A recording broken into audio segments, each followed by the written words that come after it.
Hello' guys, আজি আহিলোঁ শৈলেন্দ্ৰ দোকানত, যিহেতু ভাইটি আহিছিল গুৱাহাটী আৰু ইয়াক কাপোৰ এটা দিব আনিলোঁ। ইয়াত দেখিছে শৈলেন্দ্ৰা, আৰু ই কাপোৰ এটা নিজে পচন্দ কৰি এইটো ল'লেই, ভাল লাগিছে বোলে তাৰ।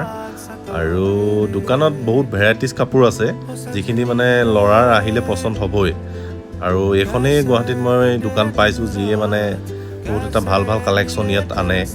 আৰু এইবিলাক টি চাৰ্ট দেখিছে, চাৰ্ট বহুত ধুনীয়া ৰেটত এটা। আপোনালোকো আহিব কেতিয়াবা ইয়াৰ এটা মই ফুল ব্লগ বনাম। আৰু এইবিলাক জোতা দেখিছেনে, ফাৰ্ষ্ট কপি জোতা, বহুত ভাল ভাল কালেকশ্যনত। আৰু এইফালে বহুতো আছে, টি চাৰ্ট আছে, চাৰ্ট আছে, পেণ্ট আছে, হাফ পেণ্ট পাব, ট্ৰেক পাব। এইবিলাক জোতা জিম চিম কৰি যাবৰ কাৰণে বহুত ধুনীয়া হয় এইবিলাক জোতা, কমফৰ্ট একদম। আৰু এইবিলাক ক্ৰক্স আছে, বহুত কালেকশ্যন আছে, আপোনালোক আহিব এবাৰ ইয়াত। আৰু এইযোৰ নাইকি, বহুত ধুনীয়া কালেকশ্যন। আৰু ফুল ভিডিঅ'টো মই বনাই